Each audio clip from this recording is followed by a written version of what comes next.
on the grabs, puts it up for grabs, and it's intercepted. Picked off by Rey, Vincent Rey. And that time Ray Rice misses a blitz pickup right up the middle. Ray Rice had a chance to give his quarterback a little extra time and ends up not being able to make the block. All right, welcome to the Christian Athlete Podcast. It's your host, Julian Egbo, and I'm here with the one and only Vincent Rey. I appreciate you having me. Thank you. Yes, absolutely. Yep, appreciate you. First question I like to ask is, how are you doing today? How's your day been? Yeah, my day's good.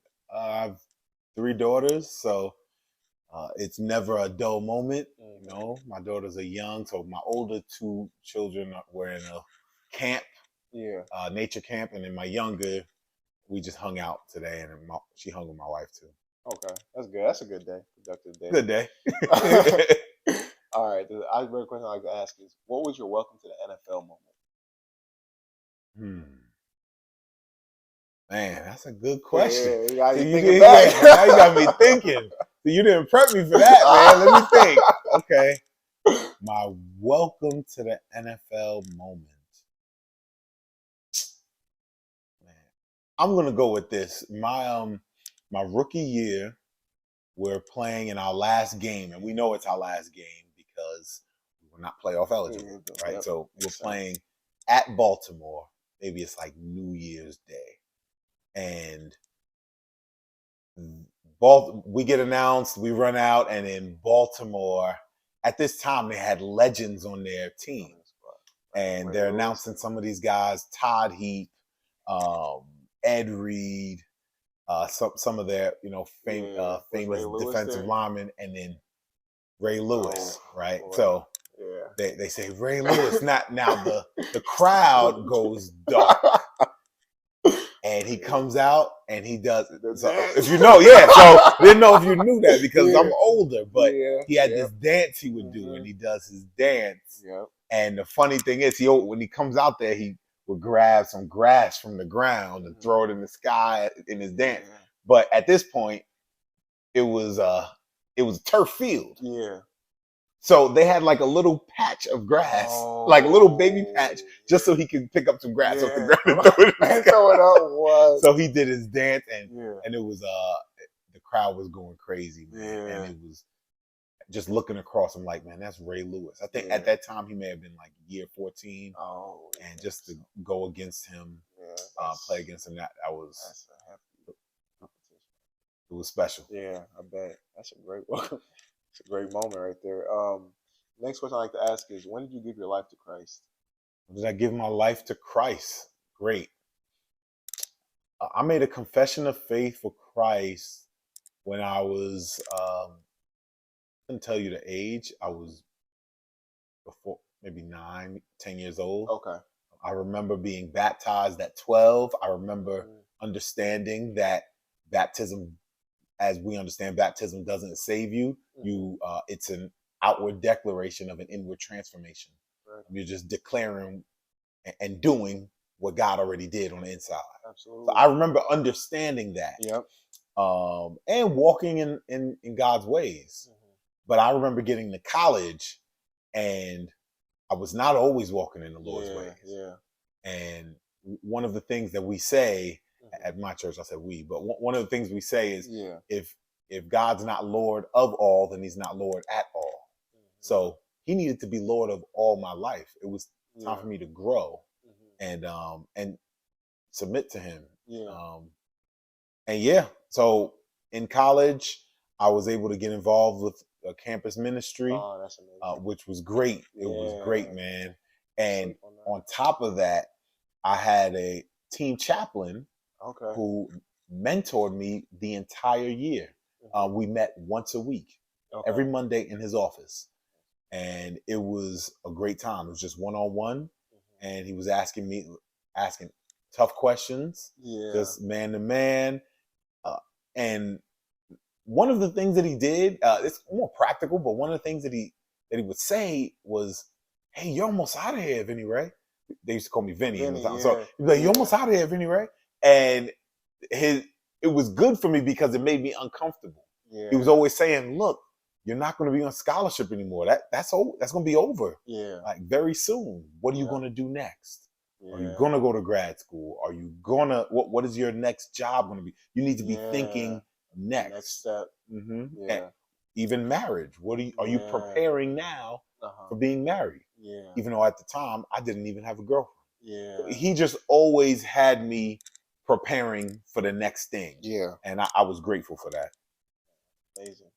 I think it's so important, like I say, especially for like in college, just to get involved in that campus ministry. Like it does wonders for you. Like I know for me, like during COVID hit us at one point during my college career, so like we had to be secluded so much, and it hurt me. Like I really saw like a digression in like just myself and like my spirit in a sense, because I wasn't around any other believers and speaking to people and having anybody speak to me in churches and things like that as much during that COVID time. So you saying that like somebody being in your ear every Monday, just little things like that does wonders for you, like down the road, like not even that moment, but like you look back now like, dang, like all those little things are what made me where I am today in a sense. You know what I mean? Yeah, and I bet that had to have been tough. Yeah. And it's not just you, it's so many young people who I guess that'll be something we'll be talking about for a long time, how young people in high school or transitioning to college or even after college, how they dealt with COVID and not being able to be around each other as much. Man, that's tough. Nah, for sure. Can you speak a little bit just on your upbringing? You're from New York, right? Yep. So can you talk just a little bit about that and just growing up in New York and going to college at Duke, just a little bit? Yeah, absolutely. So I'm born in Far Rockaway, Queens. Yeah. Queens is the largest borough in terms of land mass. Yeah. So New York City's made of 5 boroughs: Queens, Brooklyn, Manhattan, the Bronx, Staten Island. Yep. And Queens is the largest land mass. A lot of different types of people. I loved growing up where I grew up at. Yeah. I had a great church family. And one interesting thing about me, though, growing up, I have 2 wonderful parents that are still alive, they're still married, they're wonderful. I have a great relationship with them. Older sister, younger brother, I have. But interesting thing. So I've been playing football. I was playing football. I played football since I was 6 years old, right? Oh, okay. All the way to age 32, so when I retired. Yeah. But I remember trying to go to high school, and in New York City, you can kind of choose where you want to go to high school. You don't just have to go to the zone school. You don't have to go to your like district school or something like that? No, you don't. Dang. So the school that I was zoned to go to was about 4 blocks away. Yeah.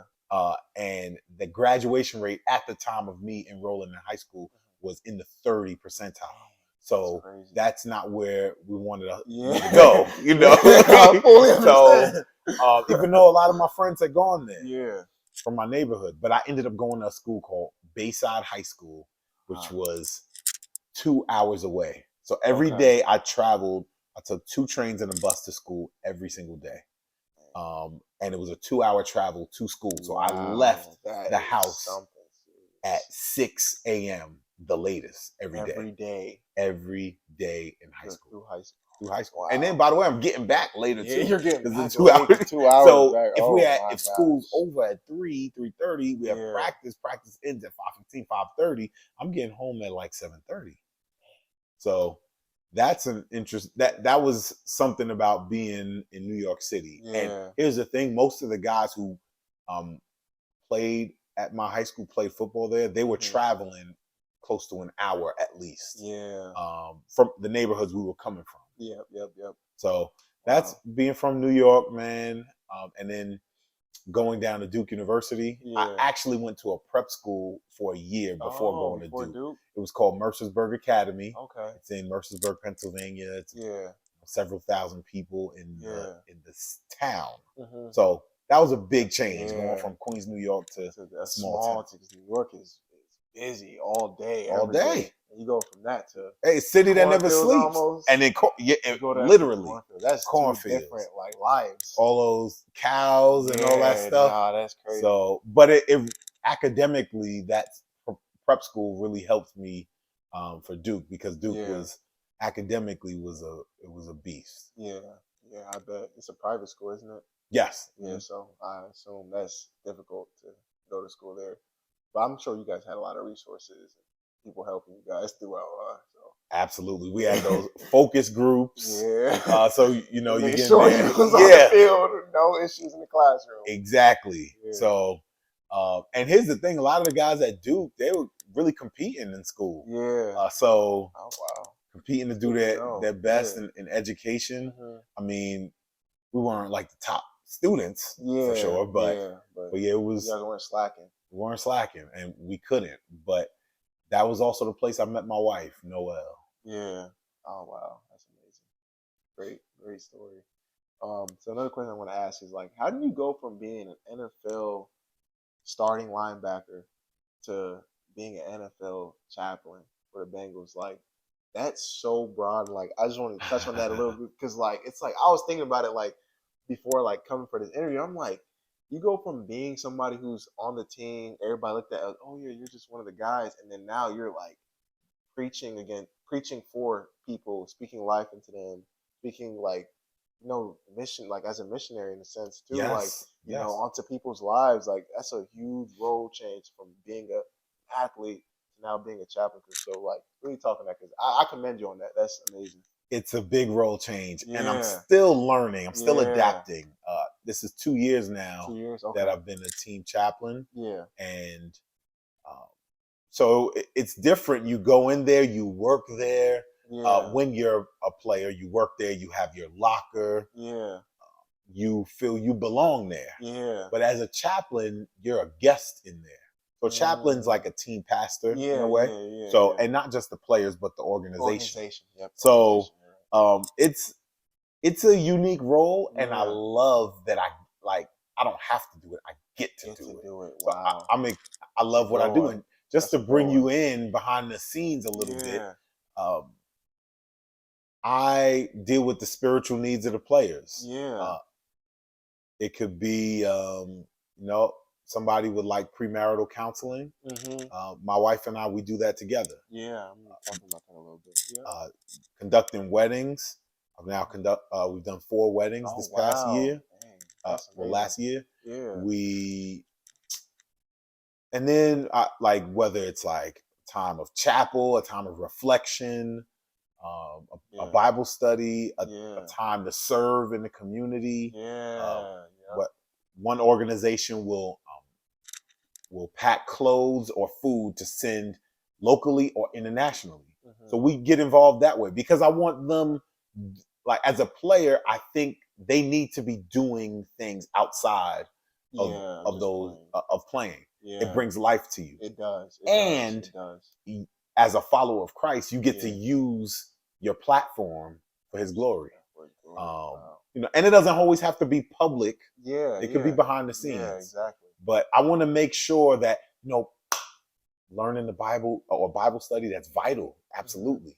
But I want to make sure they're doing the work of ministry too. It can't just be me telling them, and they just hear, because when football's done, then they've never done the work of ministry. I want them to go out, be empowered, go and do. Wow.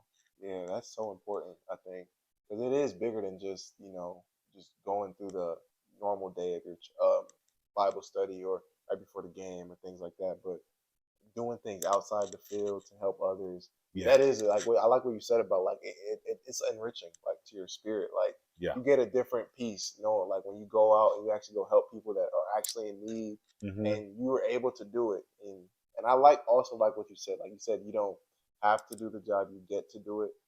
I think that's huge, because a lot of people don't look at their jobs like that, and life in general like that. Like, you're doing something you're passionate about now. That's amazing. I really, like, when you told me that, I was like, what? You're the chaplain? Like, that's crazy. But no, I commend you on that. I did also want to share with you, if you don't mind. Like, financially, of course, it's always good to give, like, financially. And as a player, I did that. I still give. Many players give to their initiatives that they feel passionate about, which is wonderful. That's needed. That is. But when they show up and give their time, not just players, but even coaches. Yeah. And not just coaches, but even coaches' wives, players' wives, significant others. When they show up and give their time, it does something more. Whether it's going to a banquet, whether it's going to a high school. Recently, I brought some of the players to a high school, and we just spoke about some of the adversity. Really, they spoke about some of the adversity they had been through. And it does a lot for a young person to hear, hey, this guy went through adversity. To me, he's made it. He's at the. I thought everything would be great for him, but not only did he go through adversity, but he still is. Yeah, man.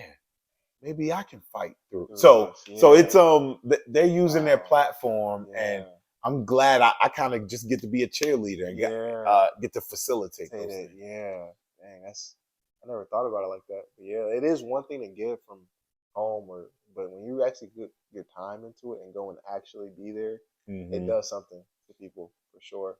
That's a good one.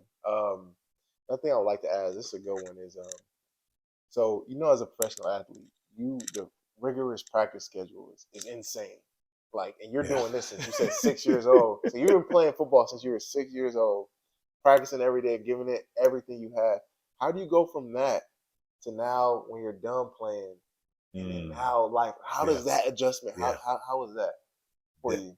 That was really tough. It is. It was really tough because you go through your life scheduled. Yeah. You from high school, and especially in college, you get a schedule. You get maybe a sheet, but now it may be on the phone to where it's like, I'm blocked off here in school. 8 to 10. I'm blocked off here in study hall. I have to be at lunch or dinner here.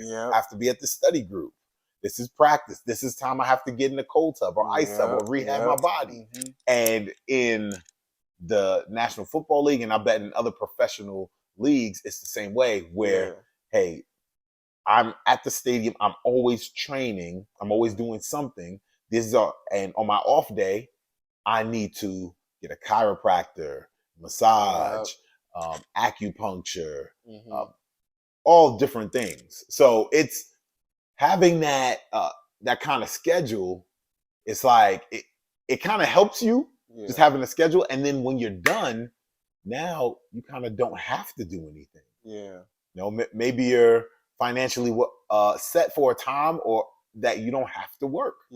Which you may think that's wonderful, but sometimes that could be a tough thing, because what am I going to do with that time? We as human beings, we're not just we're made to go and do. And I was just reading Genesis 1 with my children, going through the Word, and the Lord said to man, to humankind, He said, "Go and rule, take dominion." Go and subdue the earth. So go and manage. I told them what it really means is to go manage for my glory. Go manage. So we got to go and do things. So when you have a schedule and then you're done with your sport and then you no longer have that schedule, it's tough. And sometimes your value and your worth had gotten, may get tied to what you do. They get tied to the fact that, hey, I'm an A student, or I am I'm a financial provider with my sport, with what I do, or I'm the tough guy. I'm good at, for myself, I was a defensive player. I'm good at getting to the ball and taking the ball from somebody. It's what I do. And then all of a sudden, that league tells you you're no longer good enough. And they may not say those things in words, but said to you, like, it's said in a way. When they say we don't want you back, we're going to get somebody younger than you with less surgeries than you have. I see. So, and then what that may do to you is like, man, what's my worth? My worth has always been what I did. But as Christians, we know that our worth is not tied to what we do, but what He's already done on our behalf through sending Christ. The Bible says, before we loved Him, He loved us. And while we were yet sinners, Christ died for the ungodly. So while we were going that way, He came after us. And I think that's something that really helped me. Yeah. And still helps me. Till this day, Just yeah. remembering that my value in God's kingdom is not tied to my production. Yeah, that's really good. That's so good. Because, I mean, even for me, like, going from playing college to that break I took, like, before I even played again, like, it's so different. Like what you said, your schedule, you were based off, you go to class, or you have a workout before class. After class, you have a workout, then you have practice, and then after practice, you only have like a certain amount of time, and you go to sleep, and you repeat, and that's like every day, and then you go from that to like, dang, I woke up, it's my time. Like, what do I want to like? What do I do now? Like, there's no practice schedule, there's nothing that. So I like how you said that, like using your value on God though, not just placing your mind, because it's so easy to replace because you do it so much. So it's like subconsciously you are almost becoming like your sport or anything like that. And so, like, Yes. now you're out and you're like, God is he's the way. So and you focus through him to find whatever you do with that time and things of that nature. So I like how you touched on that. Another question, another thing, actually a verse that comes to mind when I think of you is I don't know if I'm getting it at right exactly, is like the first will be last and the last will be first. And I say that to say you being undrafted and then going from that to starting in ball games and then signing a good contract. Like that's what I think about when I think of you, like, and your story. Like, it's so inspirational. And like, can you just talk a little bit about that, going from undrafted to being an NFL starter to getting the contract, and like, it really is the first will be last and the last will be first. Like, to me at least, that's what I think of it when I think of you. No, that means a lot. I appreciate that. Sure. It's a beautiful story, man. Like when I really think is. back, when you're in it, you don't see it as much because you're in the middle of it. You're not looking from the outside. But I was undrafted. Day of graduation at Duke, I flew from Raleigh-Durham, North Carolina, where Duke's at, Duke University. Flew up here to Cincinnati, and I was one of 90 players, 80 or 90 on the roster, and they were only going to keep 53. So I get to Cincinnati, and here's the thing about the NFL: you get paid a contract throughout the year, which week 1, which starts in September. I'm here in April, May, so you're not getting anything till then. People don't even think about that. Don't know that. So you're here April, May, June, July, August. You have 80. Right now, it's 90 guys. When I first got in the NFL, it was 80. But you're going to have 27 guys cut off that team. Now 37 guys cut from every NFL team. Wow. And at the time, right now, this is mid-July, but at the end of August, in about 6-7 weeks, you're going to have 37 guys cut from every team in the NFL. That's all 32 teams. So I get to training camp, I look around, and when I got to the team, there was a guy named Chad Johnson who went by Ocho. Later. But like, that guy's not getting cut. You know that guy's gonna be here. I see the starting quarterback. His name is Carson Palmer. He's not getting cut. I see Terrell Owens. He's in the Hall of Fame. Yep, Terrell Owens is like, that guy's not getting cut. So I'm looking around like, these guys, man, I could definitely be cut. So just that pressure. It was a lot of pressure, but you know what? Just every day coming early to meetings, preparing, and treating every day like it's your last day, giving your best effort, coming early to meetings, taking great notes so that you won't make the first mistake the first time. Absolutely. You know, you won't even make it because you know what to do.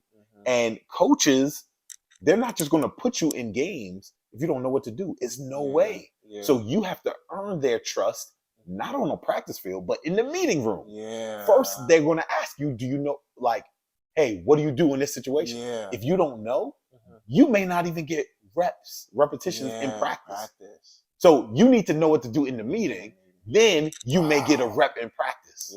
You know, or you may be servicing, meaning like, let's say I was a defensive player. They might have put me on offense. I'm just servicing the defensive player. They say, hey, go run a 10-yard out. If I run a 5-yard out, they're saying, hey, you don't know what you're doing. What's wrong with you? Get somebody else in to run that route for them. Favorite line. So everything is all about trust. They want to trust you. So you have to do what you're told. And I know I'm kind of going on here, No, you keep going. Keep going. but keep this going. is all first Yeah. training Yeah. camp. Yeah. Not to mention, it was physically the hardest thing I had ever done in my life. College to pro is Just different. that level of practice. Yeah. It was like every play was a game, and that mental, the mental intensity of not just practice, but you have in practice you have jog throughs, which is not full speed, but you have to be. Your body may not be moving full speed, but your mind better be. Moving. Yep. Walk through where you're kind of just standing, and then you have to point to where you have. It's like everybody's talking, everybody's just like, "Hey, alert this guy going that way. Hey, we're here." You have to know where you're at on the field. You have to know what's the down and distance. You have to know who's in the game, where they're aligned in the game. All these things. This is like every day. So that just competing with yourself and doing the best you can. And I ended up making the team. Yep, at the end of September. At the end of September, yeah. Well, at the beginning of September. So I ended up eventually making it. Well, no, I'm sorry. Rookie year, I didn't make the team. I made what was called the practice squad, which there was one of 8 players on the practice squad. You just practiced, you never played, and you got paid way less. Yeah. So I told you this a little before, but week 13, I'm on the practice squad. I get claimed by another team, and I'm heading out across country to go and play for that other team. They called me earlier that day, had a flight for me later that day, and I was leaving. However, the organization, Bengals organization, called me and said, "Hey, we have a contract for you." So that easily I could have been across the country on another team. But you know, I'm on the team, and here's the next thing I wanted to tell you about the NFL. Most players are on. You may have a contract which says a year or 2 years, whatever it says, but you can be cut from that team at any point, and they don't owe you anything else. They don't? No.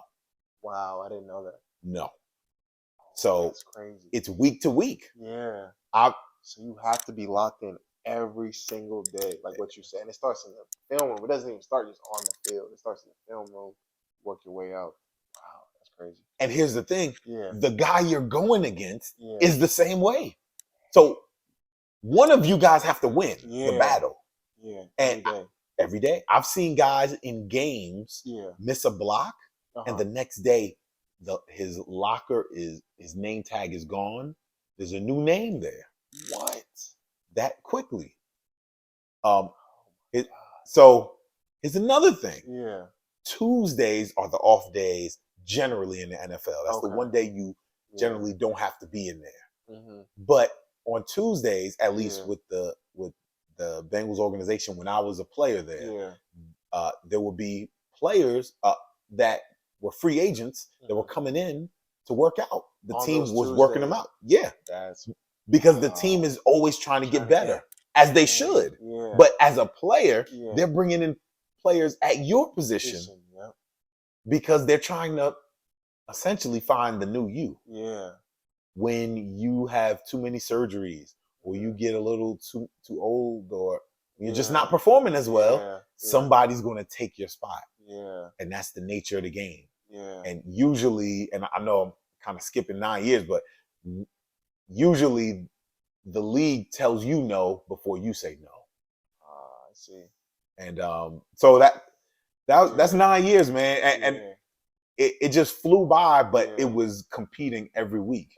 Because every week they're bringing in people to work out to see who they're going to sign. And then every year they're bringing in new people at your position so you can battle it out. And whoever performs best is going to stay.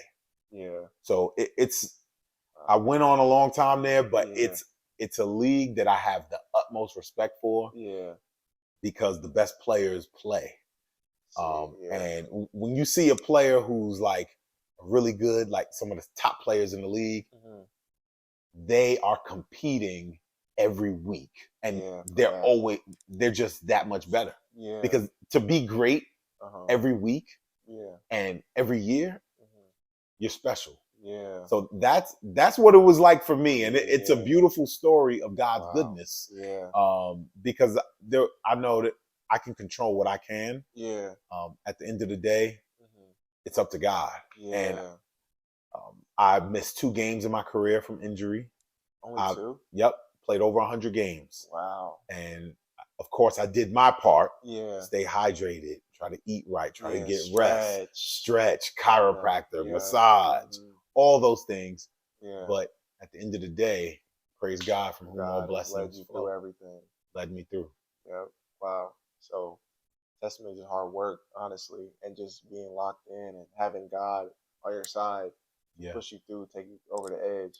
Because like what you said, I think a lot of people would think, like what I said too, this a little bit earlier, but like about like they would think, oh, as long as I go to practice and I practice good, then I'm good. But they don't realize in the NFL, it's about you got to be in the film room ready, because when they ask you that question and you don't know and you're dozing off and not paying attention to the film room, you say the wrong thing, that could be your last day at the facility.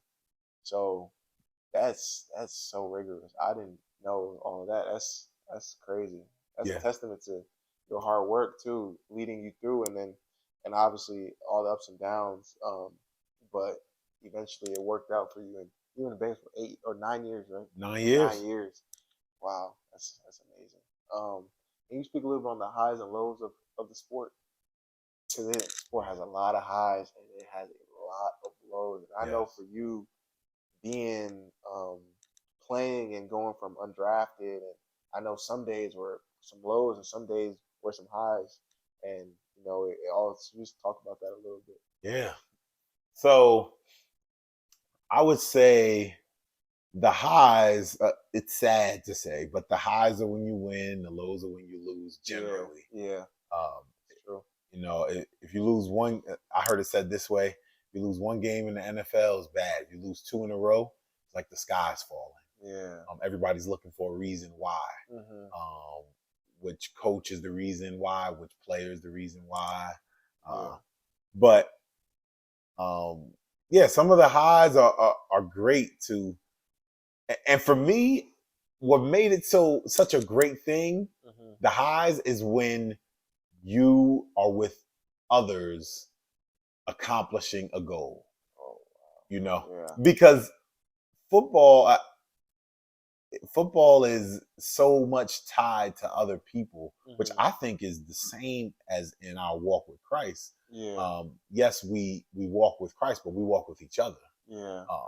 But in football, you cannot succeed as a team by yourself, even if you're the best. You need everyone else. Everybody else to help push you, take you over that hump. And I remember like some of my football highs were goal line stand, where as a team we just so when I mean goal line stand, I mean the offense is going in. So it's a 100-yard field. They're at the like 4th and goal or something. Or like it was 1st and goal at like the 2-yard line. You guys get a stop. And we're like, we have to stop them 4 times. And That's so hard. And we stop them 4 times. You know, because we don't know what they're going to do. They may run it right here. They may run over there. They may fake the run, pass over there. We have no idea. It might be on 1, might be on 2. We don't know. So, and we find a way, because you're standing on the goal line and you're saying, look, they're not getting past me. And it's literally in goal. It's 1 or 2 yards and they're in there and you guys stop. And it's 4 times. 4 downs. So those are like the highs of football to me. That was, it was like, man, I have a job. Everyone on the team is depending on me to do my job. And I'm accountable to them. And we did it. You know, that's like a high. But some of the lows, I think, with any sport, but specifically for football, is injury, man. I think there's some people who play through, you know, pain and play through it. Which that's hard too. That is hard. Very hard. I dealt with that. Just you don't feel like yourself. That was tough.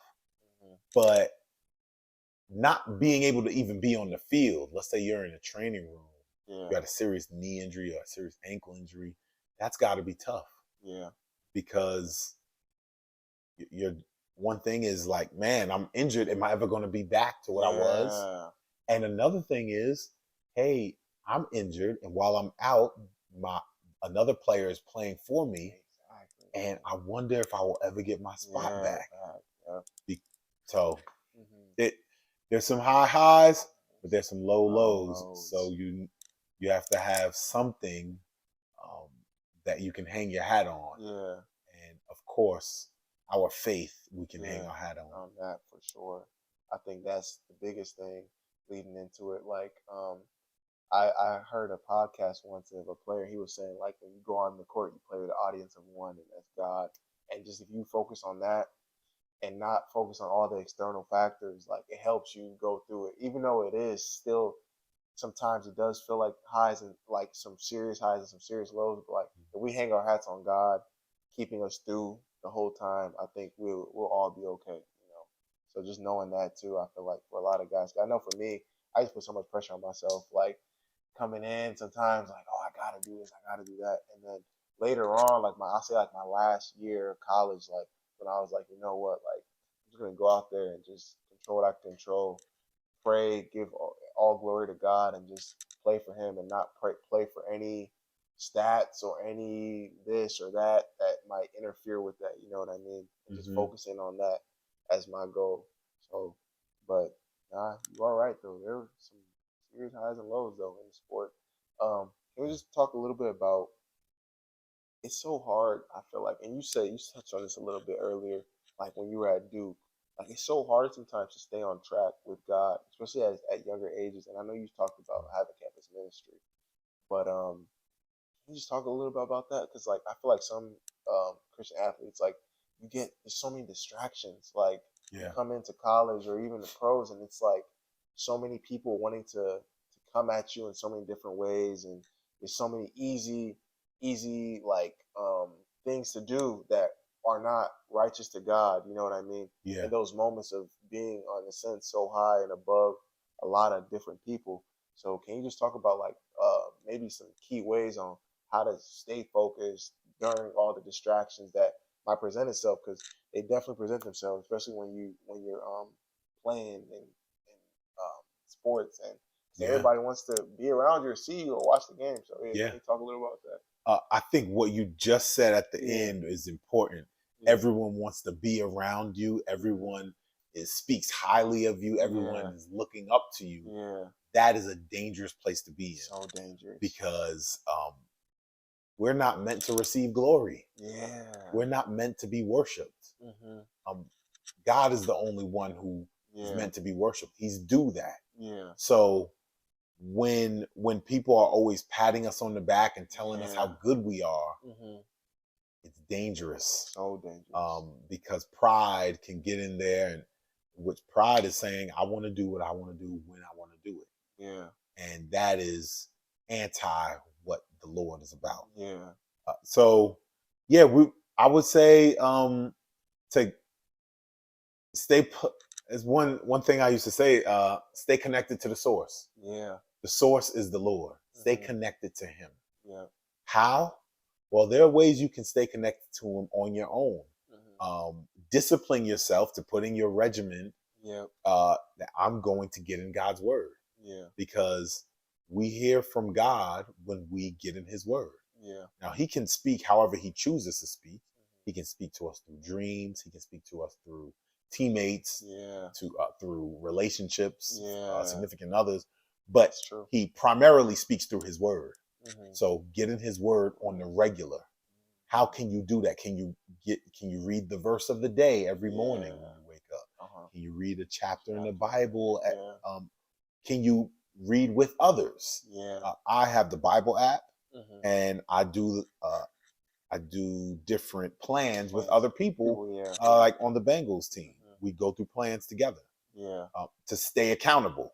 Because I can see who's going through a plan, and others can see if I have or haven't. So make ways to stay connected to the source. And then also stay connected to God's people.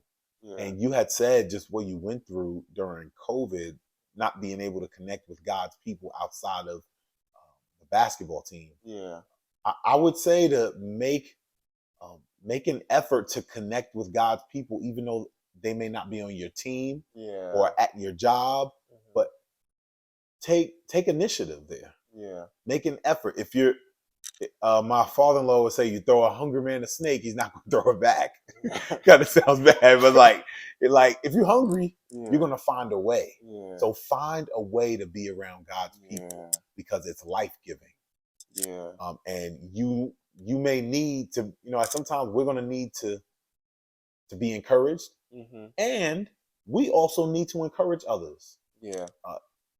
We need to be, whether we're at a church or a Bible study, we need to be a part because others need us. Yeah.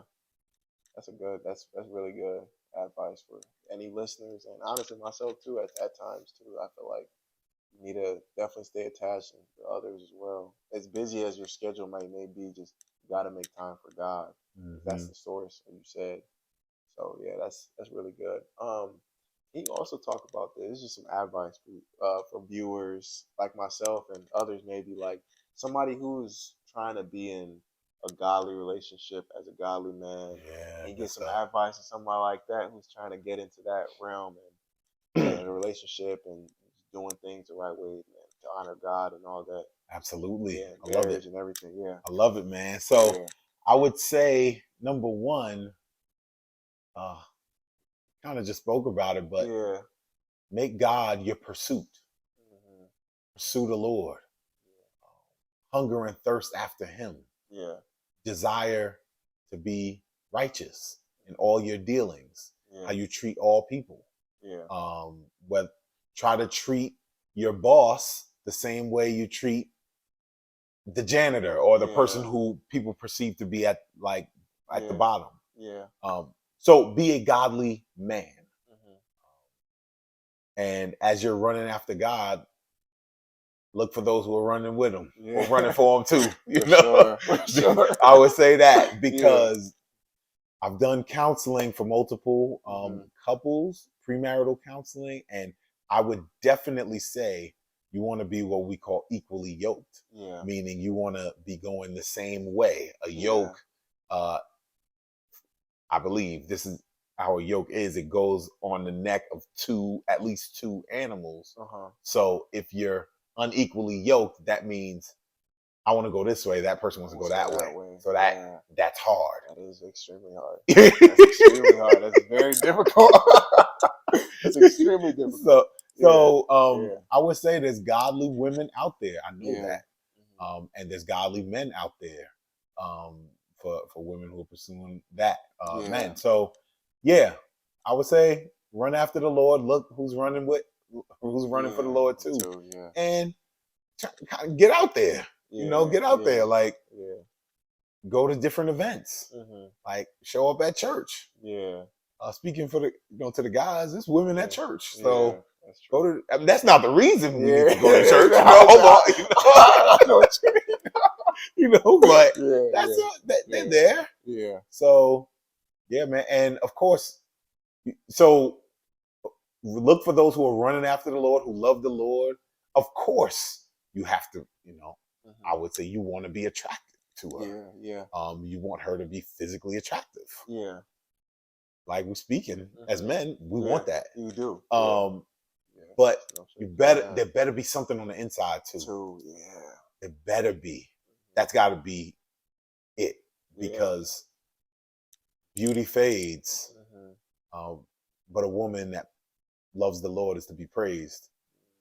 I kind of butchered that scripture, but that's a good one though. We get it though. Yeah, that's good stuff, man. That is. That is really good. And honestly, piggybacking on what you said about treating people the same way, and I could attain to this. Like when I met you at church that day, it really was authentic, and it really was like you treating me the same way as you would treat anybody else. And I commend you for that, because somebody at your stature of what people would think from the outside looking in, it would be like, oh, you don't have to talk to everybody or say hello to people that are walking in or do this. So some people they would feel like they're bigger than that at times, and I commend you because you weren't, and you still talking to everybody the same way, treating people kindly and nicely, and so that's actually real. So I actually had that written down too. So even before you just said that about treating people the same way, I could attest to that because you really did. Oh, yeah, for sure. Appreciate that. It means a lot, man. Yeah, for sure. A couple more questions. Why did you choose Duke, and how did that come about? So Duke was my only Division I offer, Yeah. and I wanted to play at a Division I college, and Duke's in the ACC. Yeah. That's one of the they call Power Five Yeah, conferences. they do. And how that came about. Listen to this, man. This is another story. Yeah. So this is how it came about. There was a coach. He comes to my school, and his name's Coach Jerry Azanero. He's like, "Hey, I want to see your highlight film." He's from Duke. Yeah. Wow. Okay. So I'm old school. My highlight film was a VHS. Oh man. So we put in the VHS. It was like 6 plays on there. Yeah. And he said, I wanna bring you to Duke next weekend. Me and my parents, we fly down there, North Carolina, and they go on a visit. They offer me a scholarship. Wow. And so here's how that came about. Yeah. There was a coach in New York City. I've never met him. His name's Coach Paterzo. And he's like a legendary New York City coach. He's Staten Island. And he reached out to a guy who he used to coach, who was now a coach at Duke. And that guy came to Duke and said, "Yeah, I heard you were a good player. Let's see your highlight tape."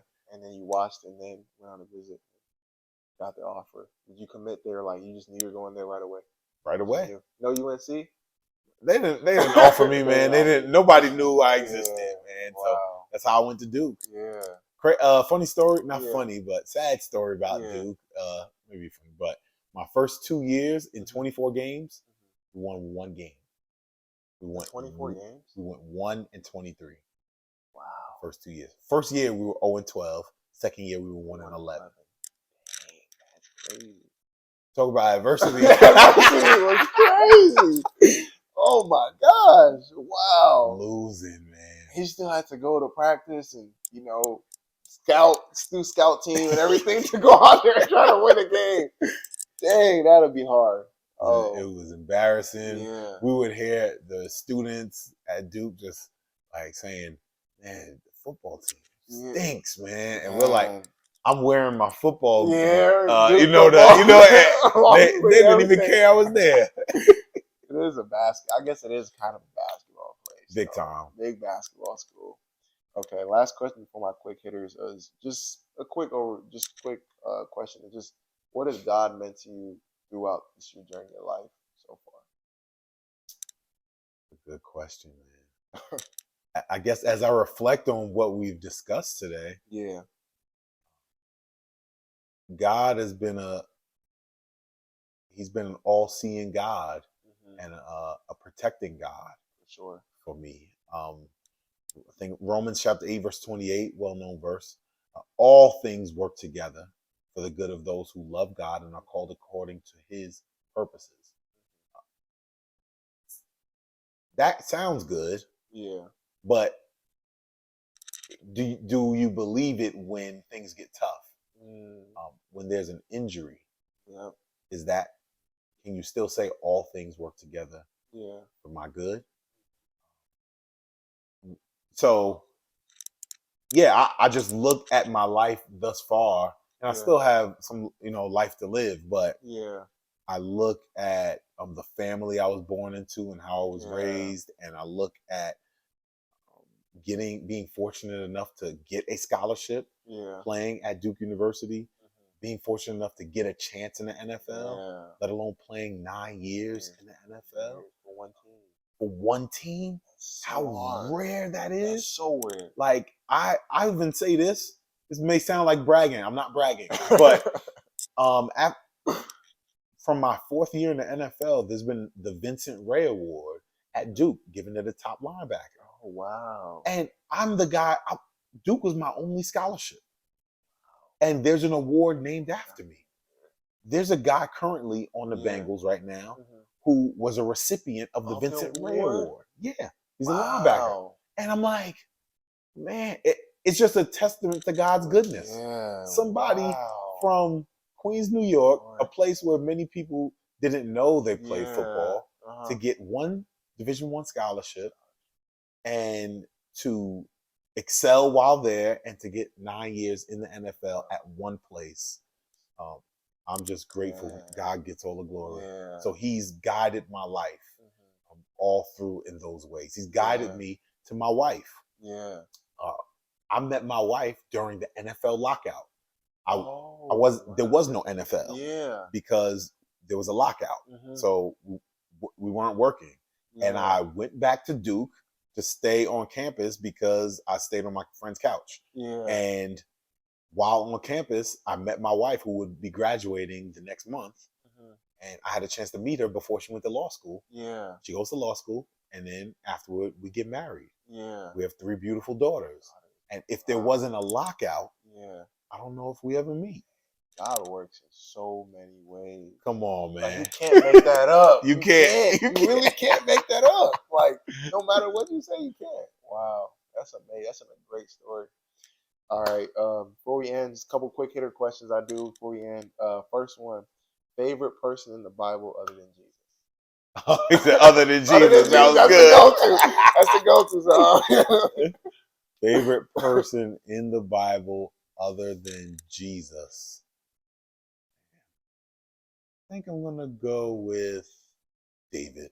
King David. Okay, that's a good one. Yeah, I mean the Bible says he was a man after God's own heart, so we'll go with him. That's a good one. That's a really good one. I don't think we had that one. Favorite gospel song right now? Favorite gospel song right now?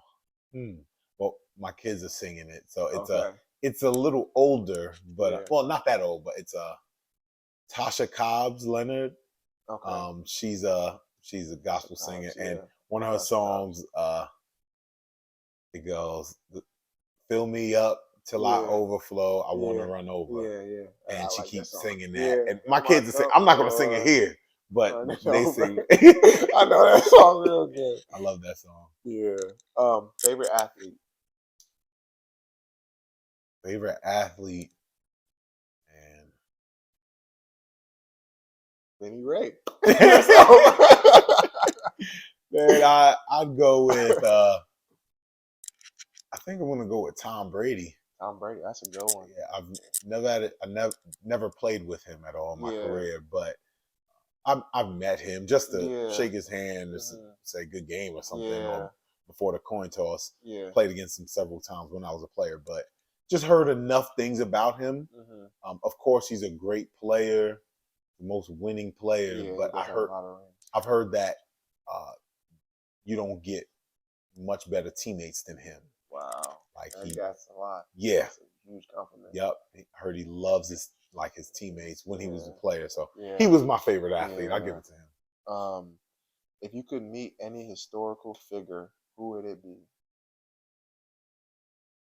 Meet any historical figure, who would it be? I'll go Frederick Douglass.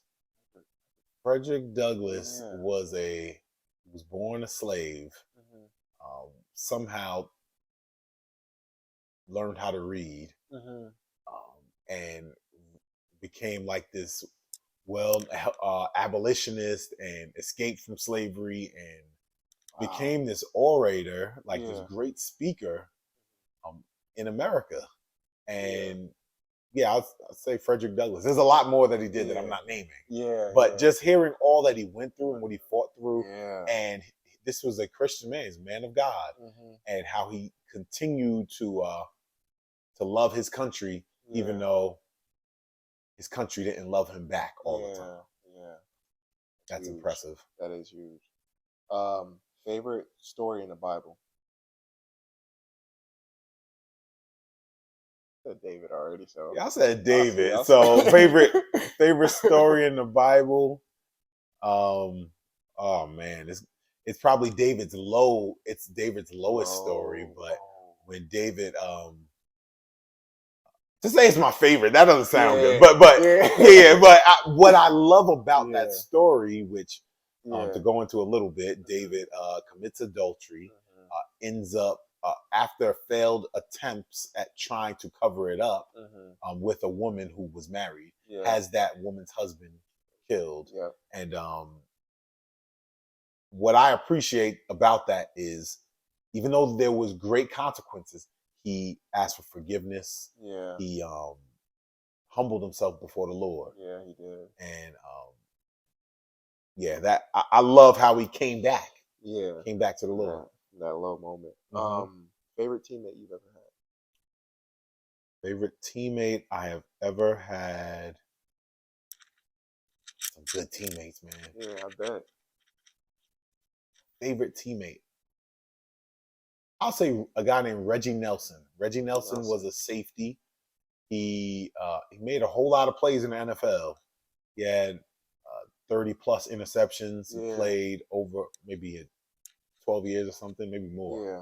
But he was my favorite teammate because he made a whole lot of plays and he was quiet about it. Yeah. Wasn't real boisterous.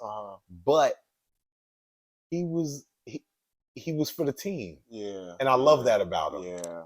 That's a great teammate to have. Yeah. Last question, the quick hitters. Favorite moment in your football career? Favorite moment in my football career is easy.